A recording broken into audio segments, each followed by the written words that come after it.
வணக்கம். நம்ம இப்ப இந்த வீடியோல என்ன பார்க்க போறோம் அப்படின்னா, கார்ப்பரேட் அக்கவுண்டிங் 2ல எப்படி பாஸ் பண்றது அப்படின்றதுக்கான டிப்ஸ் தான் இப்ப நம்ம இந்த வீடியோல பார்க்க போறோம். எஸ். பார்க்கலாமா? ஃபர்ஸ்ட் ஒன் பார்த்தீங்கன்னா, ரொம்ப இம்பார்ட்டன்ட் இது. அதாவது நமக்கு இருக்க 5 யூனிட்ஸ்ல நம்ம வந்து ஹை வெயிட் டாபிக்ஸ். அதாவது எந்தெந்த யூனிட்லாம் ரொம்ப இம்பார்ட்டன்ட். அதாவது 15 மார்க் உங்களுக்கு கேள்வி இருக்கும். தியரி உட்பட 19ல இருந்து 20 மார்க்குக்கு உங்களுக்கு கேள்வி வந்துரும். அத மாதிரி இருக்க டாபிக் எதது அப்படின்றதுல கண்டிப்பா ஃபோக்கஸ் குடுக்கணும். இந்த கார்ப்பரேட் அக்கவுண்டிங் 2 பொறுத்த வரைக்கும் பாத்தீங்கன்னா, banking company accounts, holding company accounts, liquidation of companies. இதுல பாத்தீங்கன்னா, டெஃபினட்டா உங்களுக்கு 15 மார்க்குக்கு கேள்வி வந்துரும். ஓகே. அதனால இந்த டாபிக்க அவசியம் எல்லாரும் படிக்கணும். அதனால இந்த டாபிக்ல ரொம்ப ஃபோக்கஸ் குடுங்க. ஈஸியும் கூட இந்த டாபிக். அண்டர்ஸ்டாண்ட் பண்ணிக்கிட்டீங்க அப்படின்னா ரொம்ப சுலபமா போடலாம். சோ இதனால இந்த 3 டாபிக்க ரொம்ப தரோவா படிச்சுட்டு, அதுக்கப்புறம் நீங்க வேற சாப்டர்லாம் போகலாம்.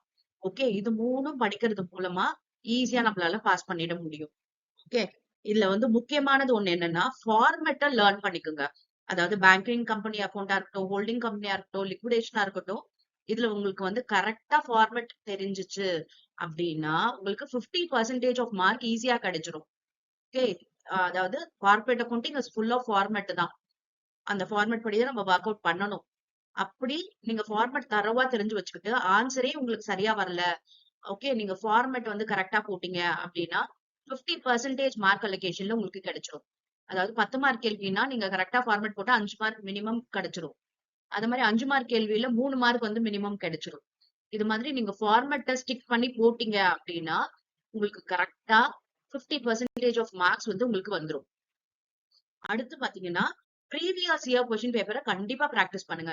இப்ப இந்த 3 சாப்டர் சொல்லியிருக்கோம் இல்லையா? இந்த 3 சாப்டர்ல ப்ரீவியஸ் 5 இயர் கொஸ்டின் பேப்பர் எடுத்துக்கங்க. அதுல இருக்க இந்த சாப்டர்ஸ்ல இருக்க ரிப்பீட்டட் ப்ராப்ளம்ஸ் எல்லாத்தையும் வொர்க் அவுட் பண்ணி பிராக்டிஸ் பண்ணி பாருங்க. ஓகே. இந்த ப்ரீவியஸ் 5 இயர்ஸ் பார்க்கறதுனால என்னன்னா, கொஸ்டின் பேப்பர் எப்பவுமே பாத்தீங்கன்னா, அந்த சேம் பேட்டர்னா தான் இருக்கும். ஓகே. ஆ ஒரு இயர்ல ஒரு கொஸ்டின் கேட்டிருக்காங்கன்னா, அதே மாதிரியே தான் அடுத்த வருஷமும் அந்த கொஸ்டின் இருக்கும். ஜஸ்ட் அந்த அமௌண்ட்ட சேஞ்ச் பண்றது, அது மாதிரி ஏதாவது ஃபியூ சேஞ்சஸ் தான் அதுல பண்ணுவாங்க. அப்ப அந்த pattern of the question paper சேமா தான் இருக்கும். அப்ப ப்ரீவியஸ் 5 இயர் கொஸ்டின் பேப்பர் நம்ம சால்வ் பண்றோம் அப்படின்னும்போது, ஈஸியா நம்மளால எல்லா கொஸ்டின்ஸுமே அட்டெண்ட் பண்ண முடியிற மாரி தான் இருக்கும். அப்ப இந்த 3 டாபிக் படிக்க சொல்லியிருக்கேன். அந்த 3 டாபிக்ல இருக்க கொஸ்டின் பேப்பர்ல இருக்க கொஸ்டின்ஸ் மட்டுமாவது நீங்க வொர்க் அவுட் பண்ணி பாருங்க. ப்ரீவியஸ் இயர்ல. அப்ப உங்களுக்கு தெரிஞ்சிரும். எத மாதிரிலாம் கேட்கறாங்க அப்படின்றது உங்களுக்கு ஒரு கிளியர் பிக்சர் கிடைச்சிரும். சோ ப்ரீவியஸ் இயர் கொஸ்டின் பேப்பர பிராக்டிஸ் பண்ணுங்க.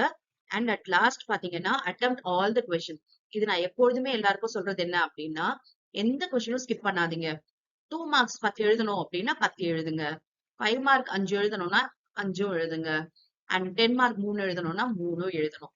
இதெல்லாம் எழுதுனா மட்டுமே நம்ம கண்டிப்பா பாஸ் பண்ண முடியும் அப்படின்னு கேரண்டி குடுக்க முடியும்.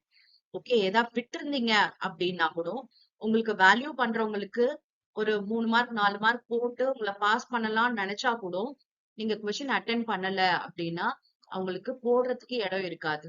அதுக்காக தான் சொல்றேன். எல்லா கொஸ்டின்ஸும் எல்லாருமே எழுதிட்டு வந்தீங்க அப்படின்னா, கேரண்டியா நீங்க பாஸ் பண்ணலாம். ஓகே. அப்ப இந்த 3 டாபிக்க படிச்சிட்டீங்க அப்படின்னா, உங்களுக்கு நிச்சயம் உங்களால பாஸ் பண்ணிட முடியும். அண்ட் ஃபார்மேட்ட தரோவா தெரிஞ்சு வச்சுட்டீங்க. ஃபார்முலாஸ், ஃபார்மேட் இத கரெக்ட்டா நீங்க ஃபாலோ பண்ணிட்டு உங்க ஆன்சர் பேப்பர்ல இருந்துச்சு அப்படின்னா, டெஃபினட்டா நீங்க பாஸ் ஆயிடலாம். ப்ரீவியஸ் இயர் கொஸ்டின் பேப்பர வொர்க் அவுட் பண்ணுங்க. எல்லா கொஸ்டினையும் அட்டெண்ட் பண்ணுங்க. இது பண்றது மூலமா நிச்சயம் உங்களால கார்ப்பரேட் அக்கவுண்டிங் இல்ல எல்லா அக்கவுண்ட்ஸ் பேப்பர்லயுமே பாஸ் பண்ண முடியும். ஓகே. இது சிம்பிள் விஷயம் தான். அரியர் வைக்கிறதுனால நம்ம தான் திரும்பி அந்த பேப்பர படிச்சு எழுதணும். அதனால ஃபர்ஸ்ட் டைமே கொஞ்சம் எஃபர்ட் போட்டு படிச்சீங்க அப்படின்னா, ஈஸியா பேப்பர கிளியர் பண்ணலாம். அவ்ளோ ஒண்ணும் டஃப் கிடையாது. கான்செப்ட் புரிஞ்சுச்சு அப்படின்னா, நிச்சயம் நம்ம பாஸ் பண்ணிட முடியும். டவுட்டே இல்லாம. ஓகே. இப்ப நெக்ஸ்ட் வீடியோல பாத்தீங்கன்னா, வேற ஒரு டிஃபரண்டான சப்ஜெக்ட் பத்தி நம்ம பார்க்கலாம். Thank you for your patient listening.